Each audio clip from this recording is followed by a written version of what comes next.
कक्षा 10 की जो हमारी किताब है गणित की, उसमें हम पहला पाठ कर रहे थे जिसका नाम है वास्तविक संख्याएं, और प्रश्नावली 1.2 का इंट्रोडक्शन पार्ट हमारा चल रहा था। आज हम उदाहरण नंबर 5 देखेंगे। प्रश्नावली 1.2 में उदाहरण नंबर 5 है पृष्ठ संख्या 9 पर, जिसमें हमें सिद्ध करना है कि वर्गमूल 3 एक अपरिमेय संख्या है। तो इस उदाहरण में हमें दिया हुआ है कि सिद्ध कीजिए कि वर्गमूल 3 एक अपरिमेय संख्या है। हमें इसको अपरिमेय संख्या सिद्ध करना है, लेकिन अपरिमेय संख्या सिद्ध करने के लिए हम इसको पहले एक परिमेय संख्या मानकर चलेंगे। इसके विपरीत हम मान लेते हैं कि वर्गमूल 3 एक परिमेय संख्या है। हमें इसको सिद्ध करना है अपरिमेय, लेकिन हम कल्पना करते हैं कि मान लो कि वर्गमूल 3 एक परिमेय संख्या है, और अगर ये परिमेय संख्या है तो इसको हम क्या लिख सकते हैं। वर्गमूल 3 को हमने लिख लिया r/s, जहाँ r व s पूर्णांक हैं और s 0 के बराबर नहीं है। हमें पता है कि किसी भी परिमेय संख्या को हम p/q के रूप में लिख सकते हैं, जहाँ p और q पूर्णांक हों और q 0 के बराबर ना हो। तो यहाँ पर हमने p और q की जगह क्या लिया है, r और s, इसलिए हमने वर्गमूल 3 को r/s के रूप में लिख लिया। r और s पूर्णांक हैं और s 0 के बराबर नहीं है। इसके बाद हमने लिखा मान लेते हैं कि r व s में एक के अलावा कोई उभयनिष्ठ गुणनखंड है, तब उससे r व s को भाग देने पर हम पाते हैं वर्गमूल 3 बराबर a/b, जहाँ a व b सह अभाज्य हैं। अब इसका मतलब क्या है, इसको हम देख लेते हैं।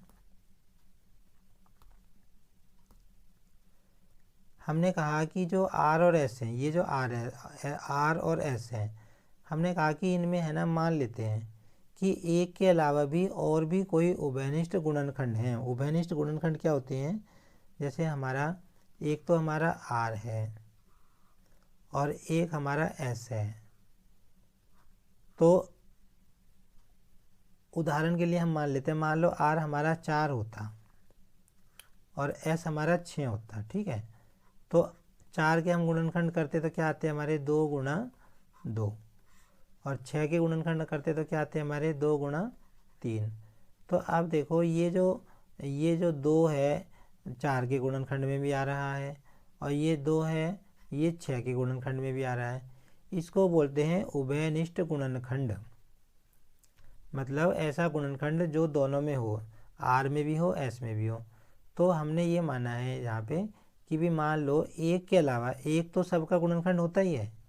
मतलब गुणनखंड किसको कहते हैं, जो किसी संख्या को भाग कर दे। एक तो सबको ही भाग कर देता है, तो एक तो सबका गुणनखंड होता है। लेकिन हमने माना कि एक के अलावा मान लो भाई कोई और भी उभयनिष्ठ गुणनखंड है। जैसे यहाँ पर 2 मिला हमें 4 और 6 का, ठीक है। और अगर हम ये जो हमारा 4 और 6 है, अगर हम इसको उभयनिष्ठ गुणनखंड मतलब 2 है जो, इससे अगर इसको काट दें, मतलब भाग कर दें, काटना भाग करना है की तो बात होती है। इसको काट दे तो ये आ गया 2 दूनी 4, इसको काट दिया तो आ गया 3, तो हमारा क्या आ गया 2/3 आ गया। मतलब अगर हमारे पास कोई 2 नंबर हैं, उनका कोई उभयनिष्ठ गुणनखंड है, जैसे यहाँ 2 था और उससे हम उसको भाग कर दें, दोनों को भाग कर दें, तो हमारे पास एक नया नंबर आ जाता है। जैसे यहाँ पर हमारा था तो पहले 4/6 और भाग करने के बाद क्या आ गया 2/3, तो नंबर चेंज हो गया ना। और ये ऐसा नंबर आता है काटने के बाद कि फिर इनका कोई उभयनिष्ठ गुणनखंड बचता नहीं है। अब अगर कोई पूछे 2 और 3 का कोई उभयनिष्ठ गुणनखंड है, तो हम कहेंगे सिर्फ एक के और कोई इनका उभयनिष्ठ गुणनखंड नहीं है। ऐसी संख्याओं को हम क्या बोलते हैं, सह अभाज्य संख्याएं बोलते हैं, ठीक है। हमने यही तो लिखा कि वर्गमूल 3 हमने ये मान लिया पहले कि भाई r और s का मान लो कोई उभयनिष्ठ गुणनखंड है एक के अलावा, ठीक है। फिर तब उससे r व s को भाग देने पर फिर हमने r और s को भाग कर दिया। जैसे यहाँ पे 4/6 को हमने 2 से भाग करा था, 2 से भाग करने के बाद क्या आया हमारा 2/3 आया, है ना। इसी तरह हमने मान लिया कि r और s को उभयनिष्ठ गुणनखंड से भाग करके हमारा a/b आया, और a और b क्या है, सह अभाज्य हैं। मतलब कहने का मतलब क्या है कि ये जो a और b नंबर आए हैं ना, काटने के बाद जैसे यहाँ 2/3 आया है, ऐसे ही 2 नंबर आए हैं। और ये सहअभाज्य हैं। सहअभाज्य संख्याएं वे होती हैं जिनका आपस में एक के अलावा और कोई उभयनिष्ठ गुणनखंड नहीं हो। कहने का मतलब क्या है कि हमने यहाँ पर क्या किया है कि अगर r और s का कोई उभयनिष्ठ गुणनखंड है उसको हमने ख़त्म कर दिया। अब ये a और b सहअभाज्य संख्याएं होगी। सहअभाज्य संख्याओं के उदाहरण हम देखें तो देखो, एक तो जैसे 5 और 7 है, ये सहअभाज्य संख्या है। मतलब सहअभाज्य क्यों है ये? क्योंकि ये एक के अलावा किसी और से नहीं जाएंगी, इनका आपस में और कोई गुणनखंड नहीं मैच करता। तो इससे हमने इस तरह हमने इसको r और s को भाग कर दिया। और हमें जब हम इसको भाग करेंगे, उभयनिष्ठ गुणनखंड से भाग कर देंगे, तो हमारे पास a और b आते हैं जिनका कोई भी उभयनिष्ठ गुणनखंड बचता नहीं है। ये हमने यहाँ पर किया है। ठीक है।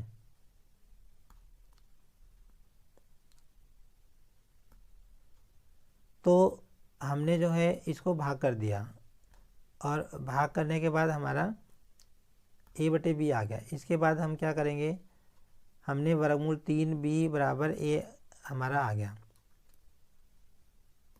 कैसे आया? इस b को हम इधर ले गए तो ये वर्गमूल 3 के साथ गुणा हो गया, तो क्या आ गया हमारा वर्गमूल 3b बराबर a आ गया। ठीक है। इसके बाद हम दोनों तरफ वर्ग कर देते हैं। वर्ग करने के बाद हमारा आ गया वर्गमूल 3b का वर्ग बराबर a का वर्ग, और ये आ गया हमारा 3b का वर्ग बराबर a का वर्ग। ये जो 3 के ऊपर जो वर्गमूल था ये हमारा ख़त्म हो गया, क्योंकि वर्गमूल वाली चीज़ का जब वर्ग करते हैं तो वर्गमूल का निशान ख़त्म हो जाता है। ठीक है। फिर हमने इसको समीकरण नंबर 1 नाम दे दिया। क्या नाम दे दिया? समीकरण नंबर 1 नाम दे दिया। इसके बाद हमने क्या लिख लिया? a का वर्ग बराबर 3b का वर्ग। ये हमने कैसे लिखा है? ये जो था इसको इस समीकरण से लिखा है हमने। a के वर्ग को तो इधर लिख लिया और 3b के वर्ग को इधर लिख दिया, मतलब साइड चेंज कर दी। मतलब साइड चेंज करके हमारा ये आ गया, हमारा आ गया a का वर्ग बराबर 3b का वर्ग। ठीक है। तो इसके बाद हम क्या लिखेंगे? अतः 3a के वर्ग को विभाजित करेगा। हमने क्या लिखा कि ये जो 3 है a के वर्ग को विभाजित करेगा। ये हमने कैसे लिखा? देखो, हमारा a का वर्ग बराबर है 3b का वर्ग। ठीक है। अगर मैं इसको तोड़ दूं तो ये हमारा ऐसे तो बनेगा, a का वर्ग बराबर 3 गुणा b, तो ये 3 इसका गुणनखंड ही तो है। और गुणनखंड क्या होता है? जो इसको भाग करे। जैसे कि मान लो 6 नंबर है, 6 के 2 गुणनखंड है, 2 गुणा 3। ठीक है। तो हम ये कहते हैं ना कि भी अगर 2 इसका गुणनखंड है तो 2 6 को भाग करेगा। तो इसी तरह 3 अगर इसका गुणनखंड है a के वर्ग का, तो इसको ये क्या करेगा? भाग करेगा। 3 a के वर्ग को भाग करेगा, ये हम लिख सकते हैं। तो फिर हम अगर 3 a के वर्ग को भाग करेगा तो 3 a को भी भाग करेगा, हम ये भी लिख सकते हैं। हमने लिखा अगर 3 a के वर्ग को भाग करेगा तो 3 a को भी भाग करेगा। क्यों करेगा? क्योंकि हमने पर में 1.2 देखी थी। देखो उसमें क्या कहता था कि यदि p एक अभाज्य संख्या है और a के वर्ग को भाग करता है तो p a को भी भाग करेगा। तो यहाँ पर भी तो ये तो बात हो रही है कि 3 a के वर्ग को भाग करता है यहाँ से, तो अतः इस प्रमेय से हम क्या लिख सकते हैं? 3 a को भी भाग करेगा। तो अगर 3 a को भाग करेगा तो हम क्या लिख सकते हैं? a बराबर 3c, जहाँ पर c एक पूर्णांक है। अब ये हमने कैसे लिखा? देखो, हमने कहा है कि 3 a को भाग करता है, 3 a को भाग करता है। देखो, तो जब इस a को भाग करेगा तो यहाँ पे कोई ना कोई नंबर तो आएगा। जैसे कि उदाहरण से देखते हैं, मान लो 6 को 2 भाग करता है तो 3 पे जाएगा ये। तो इस 6 को मैं क्या लिख सकता हूँ? जिससे हमने भाग दिया और जो हमारा भागफल आया, इन दोनों की गुणा करके हम 6 को लिख सकते हैं ना। हम 6 बराबर 2 गुणा 3। इसी तरह भाई हम यहाँ कह रहे हैं 3 a को भाग करेगा, तो 3 a को भाग करेगा, कोई ना कोई नंबर तो आएगा, वो हमने c मान लिया। तो a को हम क्या लिख सकते हैं? भाई जिसको हम भाग दे रहे हैं वो 3 गुना सी के बराबर हम लिख सकते हैं। सी यहाँ पे कोई भी पूर्णांक है, मतलब जिससे हमने भाग किया। तो जैसे यहाँ 3 से हम कह रहे हैं कि 3 ए को पूरा पूरा भाग करेगा तो कोई नंबर आएगा सी, मतलब भागफल हमारा सी आएगा। तो हमने अगर सी आएगा तो हम इसको क्या लिख सकते हैं, ए बराबर 3C लिख सकते हैं, ठीक है। इसके बाद हमने ए का मान जो है समीकरण नंबर 1 में रख दिया। समीकरण नंबर 1 में रख दिया। समीकरण नंबर 1 हमारा क्या था, ये था, देखो 3b का वर्ग बराबर ए का वर्ग। अच्छा, मान रखने के बाद हमारा आ गया है 3b का वर्ग बराबर 3c का वर्ग, क्योंकि हमने ए की जगह 3c रख दिया, ठीक है। तो ये बन गया हमारा 9b का वर्ग बराबर 9c का, 3b का वर्ग बराबर 9c का वर्ग बन गया। अच्छा, अब क्या किया हमने, इस 3 को हम 9 के नीचे ले आए और 3 से हमने काट दिया, 3 एकम 3, 3 तिया 9। तो ये कट के हमारा आ गया b का वर्ग बराबर 3c का वर्ग आ गया, ठीक है। तो जैसे कि देखो यहाँ पर हमारा क्या था, a का वर्ग बराबर 3b का वर्ग था। तो हमने क्या कहा था कि 3 है ना, a के वर्ग को भाग करेगा। इसी तरह यहाँ पे क्या आ रहा है, देखो b का वर्ग बराबर 3c का वर्ग है। मतलब ये जो है हमारा क्या है, अगर मैं इसको खोल दूँ, देखो b का वर्ग इसको खोल दूँ, 3 गुणा c आएगा ना। तो मैं क्या ले सकता हूँ भाई, 3b के वर्ग का गुणनखंड है तो 3b के वर्ग को भाग करेगा, 3b के वर्ग को भाग करेगा, है ना। तो हम यही लाइन लिख देंगे कि 3b के वर्ग को विभाजित करेगा। और अगर 3b के वर्ग को विभाजित करेगा तो हमें पता है भाई 3b को भी विभाजित करेगा, अतः 3b को भी भाग करेगा। ये क्यों करेगा भाग 3b को, प्रमेय 1.2 के कारण। प्रमेय 1.2 में हमने यही तो देखा था कि अगर p एक अभाज्य संख्या है और a के वर्ग को भाग करती है तो वो a को ही भाग करेगी सब में। तो इसका कारण क्या हो गया, प्रमेय 1.2 की परिभाषा हम लिख देंगे, ठीक है। तो अब क्या हो गया, अतः a और b में कम से कम एक उभयनिष्ठ गुणनखंड 3 है।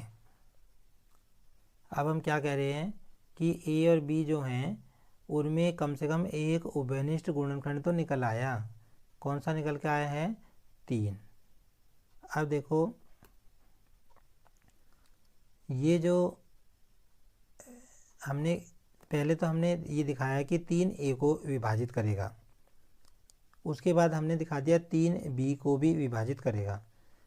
3a को भी भाग कर रहा है, 3b को भी भाग कर रहा है। इसका मतलब 3 क्या हो गया, a और b का उभयनिष्ठ गुणनखंड हो गया। लेकिन स्टार्टिंग में हमने क्या दिखा दिया था कि वर्गमूल 3 बराबर r/s हमने लिखा था और हमने कहा था कि अगर इसका r और s का कोई उभयनिष्ठ गुणनखंड है तो इसको भाग कर दो भाई। हमने भाग कर दिया था।